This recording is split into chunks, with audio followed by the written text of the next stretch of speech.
Let's move on with a look at the international press with Flo. Good morning. We're going to start off with that news of the first anniversary of those schoolgirls being abducted in Chibok in northern Nigeria. Absolutely. It's a big story, as you can imagine, in Nigeria. First of all, it's the front page news of the Daily Trust today. They have a special publication on the Chibok girls, 365 days on.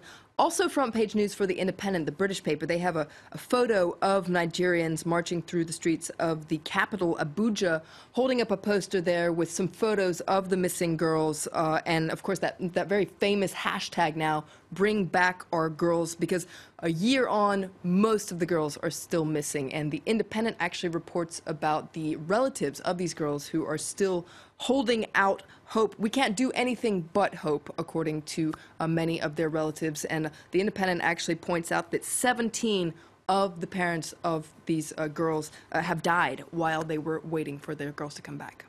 And one other consequence of this very sad anniversary is that it is shining a light on other abductions, other attacks being carried out by Boko Haram. That's right. There is actually a new report by Amnesty International that was published yesterday that is also getting a lot of attention all over the press, Nigerian press. According to this report, Boko Haram has abducted, raped, and enslaved at least 2,000 women since 2014.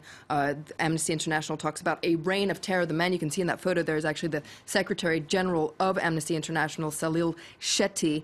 Now, of course, the Chibok schoolgirl case got a lot of attention because there was this global campaign that we just saw, that hashtag, Bring Back Our Girls. But a lot of papers are saying that 1 year on, this campaign has lost its momentum in many ways. There's actually an editorial from The Punch, so a Nigerian paper, that says that all this has died down. The world seems to have moved on, and not only the world, but Nigeria as well. And this editorial says that that's what's really sad. It seems like Nigeria has moved on without a thought for the plight of these girls. This article is very critical of the authorities in Nigeria for having, first of all, failed to release them and now having moved on. It's a major blot on the legacy of the outgoing president. Good luck, Jonathan.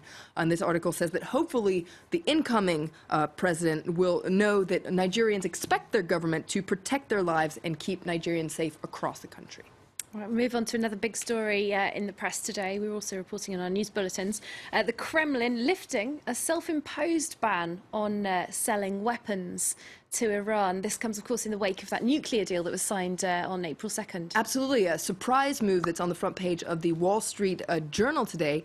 You can read about how Russia is lifting its ban on this Iran air defense delivery. So these are the so-called S-300 surface-to-air missile systems, a very powerful air defense capability. Actually, in 2010, Russia came back on a deal it signed with Iran in 2007 under pressure from the United States, and now it seems like this deal is going to go through. Now, in its editorial, the Wall Street Journal is very critical of the Obama administration. So essentially what Vladimir Putin is doing here is blowing a geopolitical raspberry at the Obama administration. And as I said, it's critical of Obama for thinking that it could agree disagree rather with Russia on Ukraine and yet cooperate on Iran. And as you said, this comes as the U.S. is trying to strike this nuclear deal with Iran, which the Wall Street Journal is very much opposed to. And so, to quote it, it says, "Do you feel better about that Iran deal now?"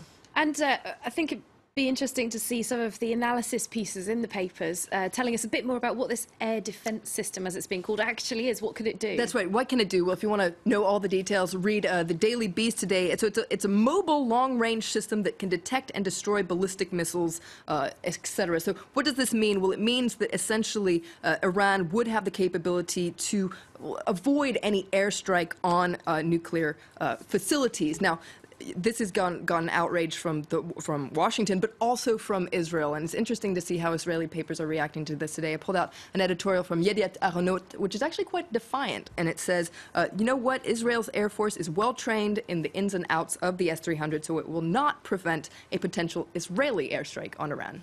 All right, just time for a brief word on another diplomatic story. We're talking about the US, Cuba, and ice cream. And ice cream. This is a great story I really recommend in The Guardian today. It's talking about Copelia. This is a state-run ice cream parlor that was created in the 1960s by Fidel Castro, and it's really come to embody the Cuban Revolution. So Castro wanted to create this incredible ice cream store that was incredible ice cream, but low price so that everybody could have some ice cream. Helado por el pueblo, ice cream for the people. Now, over the years, quality has deteriorated, but it still really represents Cuba. And The Guardian reports that, well, as Cuba ties with U.S. are warming up, what does this mean for the future of ice cream? Well, it's an interesting read. I definitely recommend it. A very different angle indeed on that diplomatic story. Thanks very much, Flo Villamino, with that look through the international headlines for us.